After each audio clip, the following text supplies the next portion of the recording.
Le monde entier a observé alors que le ciel iranien devenait le terrain d'essai ultime pour l'avion le plus controversé de l'histoire militaire américaine, le Lockheed Martin F-35 Lightning II. Des décennies durant, les critiques qualifiaient cet avion d'échec à 1000 milliards de dollars. Ils le disaient trop lourd, trop lent, trop cher et beaucoup trop complexe.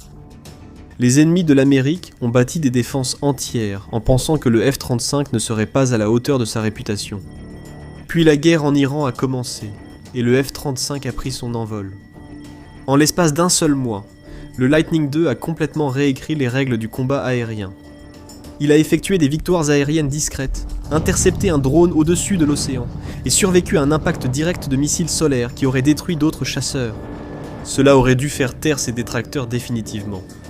Mais le programme F-35 a été entaché de controverses dès le premier jour. Bien avant leur engagement en combat, analystes militaires et experts en défense répétaient déjà exactement les mêmes arguments, en affirmant que ce chasseur de 5e génération était un énorme gaspillage d'argent.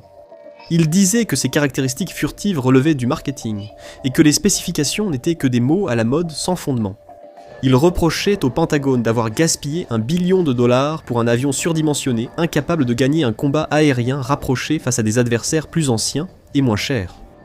L'Iran s'était préparé à une guerre aérienne différente, investissant massivement dans des radars dits anti-furtivité et des chasseurs légers et agiles. Ils pensaient qu'en forçant les pilotes américains à s'approcher visuellement, abattre un F-35 serait facile. Mais tout ce raisonnement reposait sur une base totalement erronée. Les critiques du F-35 étaient complètement passées à côté de l'essentiel concernant ce chasseur, car le F-35 n'est pas un avion de chasse conventionnel. C'est un super ordinateur volant, un appareil de nouvelle génération capable de voir et d'entendre l'ennemi avant même que celui-ci ne sache qu'il est là. C'est une véritable éponge à renseignements, qui aspire des renseignements. Il partage instantanément avec d'autres appareils, fournissant aux unités alliées des informations telles que des données de ciblage pour anticiper les menaces. L'Iran s'est préparé à un combat aérien classique, mais les États-Unis ont conçu une machine de guerre nouvelle génération pour éviter que le combat ait lieu. Et les premières semaines de la guerre contre l'Iran ont prouvé à quel point cette machine est réellement létale. Le 4 mars 2026, le jour où tout ce que l'Iran pensait savoir sur le F-35 s'est effondré. Aux premières heures du matin, un pilote iranien effectue sa patrouille habituelle à bord d'un Yakovlev Yak-130. Il scrute le ciel au-dessus de la capitale du pays, Téhéran, observant et attendant le moindre signe des forces israéliennes ou américaines à l'horizon. Les capteurs du Yak-130 restent silencieux, ils ne voient rien. Mais si un avion ennemi devait apparaître, le pilote est plus que prêt à l'affronter. Conçu en Russie, le Yak-130 est un avion de chasse biplace subsonique, ayant volé pour la première fois en 1996, utilisé comme avion d'entraînement, à réaction et de combat léger. Il n'a jamais été conçu pour rivaliser avec un chasseur furtif de 5e génération, mais même un avion ancien à Téhéran peut rester menaçant lors d'une frappe. Il transporte une charge de combat d'environ 3000 kg qui peut inclure un mélange de bombes guidées de précision, de roquettes et de missiles RR. Il est réputé pour sa maniabilité et son excellent rapport poussée-poids. Ainsi, lors d'un combat aérien en face à face, l'agilité du Yak-130 lui offre un avantage, même face à des avions plus modernes et coûteux. Même si le Yak-130 ne gagnait pas un combat aérien direct, il pourrait alerter les batteries de missiles solaires et les équipes au sol pour submerger l'intrus. C'est du moins ce que pense l'Iran. Mais cette certitude va bientôt être durement testée. À des dizaines de kilomètres de là, un escadron de l'armée de l'air israélienne se dirige vers Téhéran. Leur mission est d'infiltrer le territoire ennemi, pour frapper des centres de commandement clés du corps des gardiens de la révolution islamique dans la capitale. En tête de l'assaut se trouvent les F-35 Ihadir israéliens, également appelés les puissants, construits sur la base du F-35 standard, mais avec quelques modifications uniques qui le distinguent des autres. Ce modèle intègre les systèmes de guerre électroniques israéliens, à l'avionique existante, offrant davantage de fonctionnalités. Le pilote porte un casque qui suit ses mouvements de tête, et affiche en temps réel une carte numérique à 360 degrés du champ de bataille. S'appuyant sur les capacités de furtivité de classe mondiale de leurs chasseurs, les pilotes israéliens s'approchent de leur cible. Tout cela pendant que le pilote du Yak-130 ne sait même pas qu'ils sont là. L'écart technologique entre ces deux chasseurs était énorme. Le Yak-130 repose sur un radar actif. L'allumer équivaut à braquer un projecteur sur l'ennemi. Le deuxième pilote iranien a activé son radar et a envoyé les ondes radio dans le ciel. Il a diffusé sa position exacte à tous ceux qui observaient. Les Adir n'ont pas employé de radar actif pour repérer le Yak 130. Leurs revêtements absorbant radar et leurs soutes internes les rendaient invisibles aux écrans iraniens. Leur véritable arme était la détection passive, qui leur permettait de suivre les émissions radar ennemies, sans émettre aucun signal de leur côté. Le F-35 écoutait silencieusement pendant que le Yak 130 révélait sa position à tout le monde. S'approchant furtivement de Téhéran, les chasseurs israéliens repèrent et verrouillent le Yak 130 iranien. L'un des pilotes Adir tire un missile RR à longue portée. Il tombe de la soute interne et déchire le ciel. À Mach 4. Les capteurs rudimentaires du Yak 130 restent inactifs jusqu'aux toutes dernières secondes, lorsque l'autodirecteur actif du missile entre en action. À ce moment-là, il est bien trop tard. Impact, explosion, destruction. L'avion de fabrication russe s'évapore dans une boule de feu. Le Yak 130 n'existe plus. C'est la première fois en 40 ans qu'Israël abat un avion ennemi, et la toute première destruction RR effectuée par un pilote pour le programme F-35. Ce n'était pas un combat aérien traditionnel. Il ne reposait pas sur des manœuvres en plein vol ou sur les temps de réaction du pilote. C'était une bataille entre la furtivité et du matériel ancien, le futur contre le passé, et le résultat fut une exécution invisible. À partir de ce moment, le F-35 devrait être pris beaucoup plus au sérieux. Peu importe votre avance technologique, la guerre n'est jamais un jeu parfait. Le F-35 avait fait taire les sceptiques. Il semblait que le F-35 était prêt à dominer le ciel pour le reste du conflit, le roi incontesté de l'espace aérien iranien. Mais vint alors le jour où tout changea à nouveau. Voici notre nouvelle chaîne où nous analyserons divers engagements militaires comme celui-ci. Abonnez-vous pour ne rien manquer. Revenons au champ de bataille. Le 19 mars, un F-35A de l'US Air Force effectue une mission de combat au-dessus du centre de l'Irak. Comme les Adir, il utilise son avionique avancée et technologie furtive pour rester indétectable. L'Iran commençait à désespérer, ayant constaté toute la puissance du F-35 et sachant qu'ils devraient utiliser tous leurs moyens. Pour éviter une annihilation aérienne totale, ils déploient une batterie de défense aérienne plus sophistiquée afin de repérer et suivre le F-35A. L'Iran aurait sans doute utilisé des systèmes de défense aérienne à détection infrarouge passive plutôt qu'au radar. Lorsqu'ils ont finalement aperçu le F-35A, les défenses aériennes au sol ont lancé des missiles dans les airs, en espérant qu'un d'entre eux aurait la chance d'atteindre sa cible. Un éclair aveuglant d'énergie cinétique a traversé le ciel nocturne, et un missile a percuté l'arrière de l'appareil.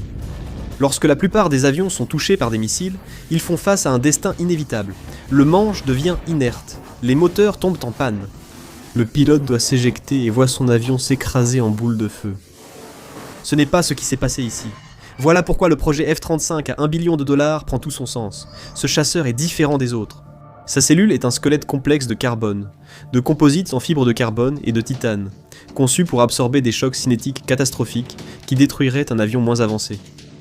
Lorsque le F-35 a été touché par des éclats, ses ordinateurs de vol se sont activés. Ils compensent aussitôt les dommages physiques, contournent les composants défectueux et réalisent les micro-ajustements numériques pour maintenir un avion endommagé en vol.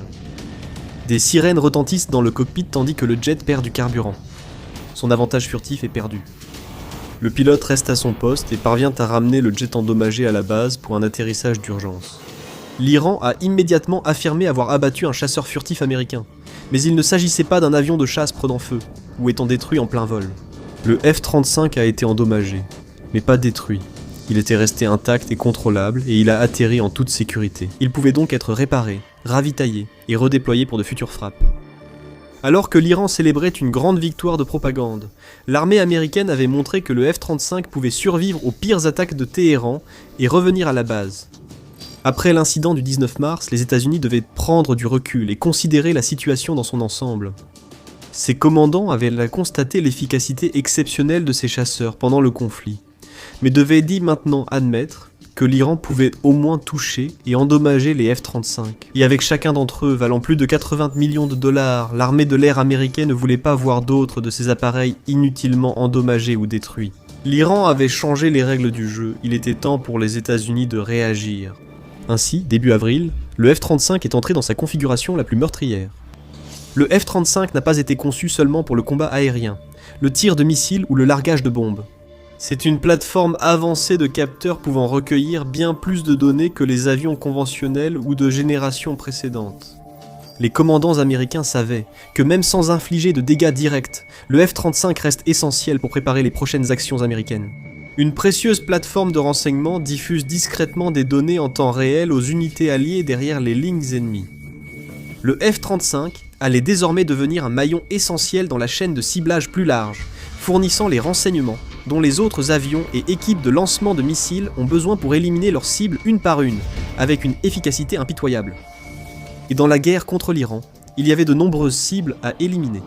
Le régime du pays se préparait à ce conflit depuis des décennies. Il avait beaucoup investi dans les systèmes de défense aérienne, installant des batteries de missiles solaires fixes et mobiles un peu partout sur son vaste territoire, avec des radars en fonctionnement, 24 heures sur 24, scrutant en permanence la terre et le ciel sur des kilomètres à la ronde, prêts à agir au moindre signe de danger. Puis arrive le Lightning II. Se déplaçant à une vitesse maximale de Mach 1,6, soit environ 1200 miles par heure, il pénètre profondément l'espace aérien ennemi, localise précisément les systèmes de défense et transmet ses informations au reste des forces. Il n'est pas là pour détruire seuls les lanceurs. Si un pilote ouvre ses soutes à bombes, cela altère temporairement la furtivité de l'appareil, ce qui pourrait permettre au radar iranien de le détecter et de lancer des missiles. Un chasseur intelligent ne s'expose jamais s'il peut faire en sorte que quelqu'un d'autre appuie sur la gâchette. Le F-35 n'a pas besoin de rester longtemps dans la zone. Ses radars et systèmes avioniques avancés permettent de cartographier précisément la zone de couverture de la défense aérienne iranienne. Une fois les émetteurs cartographiés et les lanceurs localisés, la mission du F-35 serait terminée. Il pourrait rapidement se replier à une distance sûre pendant que les unités de tir situées hors de la zone de danger prennent le relais. Cela pourrait désigner des lanceurs Tomahawk, des armes tirées à distance depuis les airs, la guerre électronique, des leurres ou une combinaison de ces moyens. Le F-35 a fourni les données, et c'est au reste des forces d'exploiter ces données pour éliminer la menace. C'est ainsi que l'on détruit des réseaux complexes de missiles solaires que des pays comme l'Iran ont mis des générations à construire. Ce n'est pas en attaquant de front ou en submergeant l'opposition en acceptant des pertes, mais grâce aux données et au ciblage de ces sites de missiles solaires. Ces technologies furtives lui permettent de s'approcher plus près que n'importe quel autre avion ne pourrait raisonnablement le faire, sans être détecté et abattu en quelques minutes. Ces capteurs peuvent voir et cartographier le paysage avec une précision inégalée.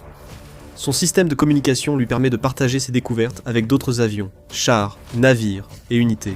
Sa conception intelligente et intuitive permet aux pilotes d'avoir seulement les informations et l'assistance nécessaires pour entrer et sortir rapidement et en sécurité, sans être submergés de données. C'était l'une des plus grandes erreurs commises par les critiques du F-35 lorsqu'ils tentaient d'analyser ce programme. Ils pensaient que le F-35 devait être un avion exceptionnel en combat rapproché, pour justifier son prix élevé. Mais les champs de bataille actuels ont changé. La supériorité aérienne ne dépend plus de l'avion le plus agile ou rapide en manœuvre d'évitement. Il valorise le système qui obtient et utilise les bonnes informations au bon moment pour surpasser l'adversaire. Le F-35 a été conçu pour cela, et la guerre en Iran a montré qu'il était parfaitement adapté à cette mission. Le monde n'a pas eu à attendre la fin du mois de mars pour voir la flexibilité du F-35 en action. Il y avait déjà des preuves que ce chasseur était bien plus qu'un simple appareil conçu pour le combat rapproché, avant même que la guerre ne commence. Le 3 février, un porte-avions de classe Nimitz, l'USS Abraham Lincoln, glisse sur les eaux de la mer d'Arabie. Les eaux sont calmes, mais le porte-avions est en effervescence. Quelque chose a été repéré sur les écrans radars de l'Abraham Lincoln, un drone iranien, Shahed 139, qui se dirigeait droit vers le groupe aéronaval. Dans le même genre que le MQ-1 Predator américain, ce n'est pas un jouet kamikaze bon marché à usage unique. C'est une plateforme de reconnaissance et d'attaque à moyenne altitude et longue portée, conçue pour patrouiller, larguer ses propres munitions guidées de précision, comme les bombes Sadid 345 ou Qaim, afin d'anéantir des cibles de grande valeur, puis retourner à la base. Avec une portée annoncée de plus de 1200 miles et une endurance de vol allant jusqu'à 24 heures, le Shahed 139 représente une menace sérieuse. Il fonce vers un porte-avions américain, transportant plusieurs milliers de militaires et des milliards de dollars d'équipements militaires. Autrefois, la marine dépendait du système de combat Aegis d'un destroyer pour détecter la menace, en espérant l'éliminer dans les dernières secondes avant l'impact, ou envoyer un ancien FA-18 Hornet pour une interception à courte portée sous forte pression. Mais maintenant, il y a une autre option. L'USS Abraham Lincoln fait décoller un F-35C des marines. Version embarquée du F-35 avec ailes agrandies et train d'atterrissage renforcé. Avec son système d'ouverture réparti, DAS, intégré, et ses puissantes technologies radar, le F-35 n'a pas besoin du porte-avions pour obtenir des données de suivi. Il détecte, suit et engage les menaces aériennes avec une conscience situationnelle inégalée par les anciens avions embarqués. Le Shahed 139 a une vitesse de pointe d'environ 220 km/h, ce qui signifie qu'il pourrait entrer en contact avec le porte-avions en quelques minutes. Il n'y a pas une seconde à perdre tant que le drone reste en l'air. C'est un pas de plus vers le groupe aéronaval, vers devenir une vraie menace opérationnelle, et vers le risque de susciter une réponse bien plus dangereuse. Mais il n'en aura jamais l'occasion. Le F-35 atteint sa position de tir, le pilote s'engage, et en un éclair, l'interception est terminée. Le point sur le radar disparaît. La menace s'évanouit avant que le drone ne voie le sillage du super porte-avions. C'est toute la force du F-35, raison pour laquelle les critiques vieilles de 10 ans à son égard sont obsolètes. Les détracteurs l'ont jugé selon des critères dépassés. Ils basent leurs convictions sur des règles de combat rapprochées qui ne s'appliquent plus. Il peut pénétrer l'espace aérien ennemi et démanteler les défenses aériennes une à une. Il a déjà remporté une première victoire historique dans les airs contre un appareil piloté, et d'autres suivront sûrement. Et il fait tout cela, tout en restant non seulement l'un des avions les plus avancés qui existent aujourd'hui, mais aussi l'un des plus résistants. Même après avoir subi un tir direct de missiles provenant d'un système au sol, il a prouvé qu'il était plus que capable de rester intact. Pour le vol de retour à la base, et une procédure d'atterrissage d'urgence en toute sécurité, le F-35 n'a jamais été conçu pour être simplement un autre avion de chasse manœuvrant.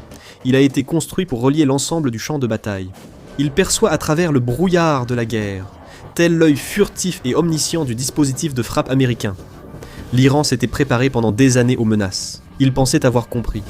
Mais désormais, il s'agit de savoir qui voit en premier, qui comprend en premier, qui réagit en premier et qui tue en premier. C'est pour ce monde-là que le F-35 a été conçu et les résultats sont évidents. Voici un autre exemple où la supériorité aérienne américaine et israélienne a permis le moment le plus crucial du conflit. Regardez la prochaine vidéo sur la façon dont les forces alliées ont éliminé l'ayatollah et décapité le régime iranien en une seule attaque dévastatrice. Merci de votre attention, à bientôt sur le champ de bataille.